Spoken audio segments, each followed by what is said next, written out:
Okay, Pops, wouldn't be a YAA video without us calling out someone doing something wrong, and if, naturally it's a used car dealer. Well, that stuff happens. Yeah, there. 350 fake titles happen too.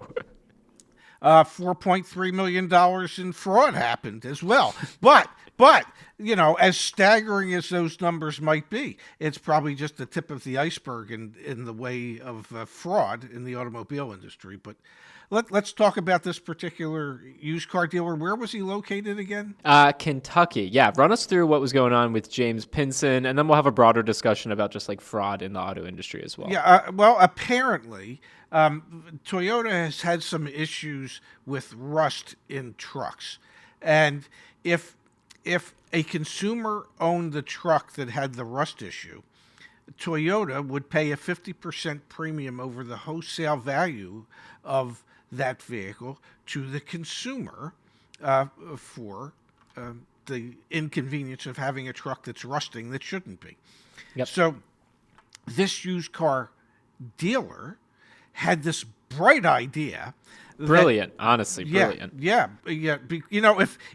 If people who commit crimes and fraud ever put their minds to doing good things, just imagine how much better the world could be. But he came up with this brilliant idea of his. He would buy used Toyota pickup trucks at the auctions, okay, and then he had 350 fake titles. He would create titles in the name of customers that he had using their driver's license and their information to title it in their names, and then apply to Toyota for the premium that they could get for having one of these rusty vehicles. So the total amount of dollars that he collected over a 2-year period of time to defraud Toyota was just $4.3 million.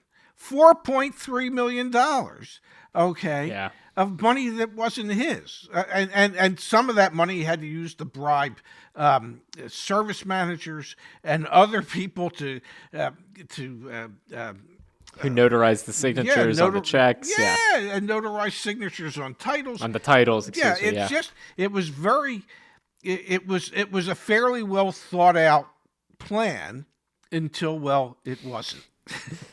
Yeah, and it's really a shame for Mr. Pinson. He has to to make up for the $4.3 million. He obviously has to pay that back. He's going to lose his beach house on Pawleys Island in South Carolina, which I feel a little bit bad about. But Pops, this is like the perception that used car dealers are shady. Yeah. Like these are the stories that do it. We talked earlier, or I should say last year in 2021, we talked about, what was it, a Kia dealership in Oklahoma, if I'm not mistaken. Big Red. Big Red, right?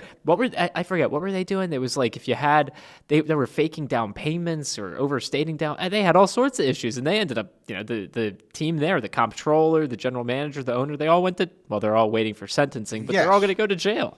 They're going to go somewhere. Yeah,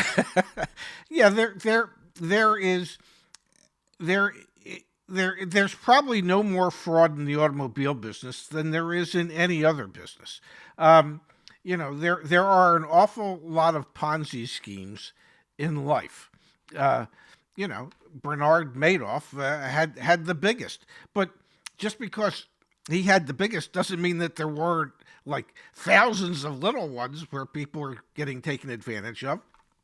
I can tell you that when your mother and I built a house in Linwood, New Jersey, a friend of ours had a friend who could help get us appliances and stuff for the house.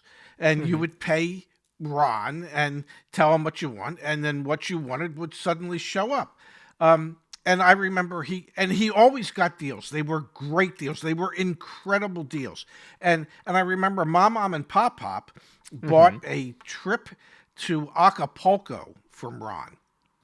And they're at the airport waiting for him to show up with the plane tickets, and he never showed up. And he never showed up because it was a Ponzi scheme, because the money he would take in from his newest victim was what he used to supply the products to his first customers or victims. It was all just a Ponzi scheme. And it goes on every day in in probably just about every industry. It's just that we don't hear about it much. But when it happens to a car dealer of some kind, well, that becomes big news. I guarantee you, it happens a lot in the mortgage industry. How prevalent is it though in the auto industry? I mean, you were in it for 40 years. I feel like when we did the Big Red story, like you were saying on that, that episode, it was Listen, this is pretty common. I worked in an automobile dealership where the comptroller created a payable account that billed us, okay, and I had check signing approval in the dealership, and he forged my signature on checks to this vendor that was really him, and he was stealing money that way, and including me unknowingly in his scam. There's all kinds of issues when comptrollers, accountants can be involved because they're the ones doing the books. They're the ones that are showing the information to the dealer principal. And you hear about it quite often where the comptroller embezzled a couple $1 million or this or that. But it's not just the car business. No, of course not. You know, anywhere there's money and there's temptation, there's issues. Yeah, no, of course. I totally agree. Hey, just one final question for you. Are buyback programs like the one that Toyota was offering here, is that fairly common? Is that a normal thing? Honestly, I'm not that familiar with them. So, I was just surprised when I read the article. I was like, this is I didn't know about that, honestly. Of course, I've never represented the Toyota brand my entire career, so. Hey, never say never. No, I'm done. I'm telling you, I'm done. All right, Pops. Well, thanks for running through this with me. I appreciate it as always. My pleasure, handsome. I love you. I love you too.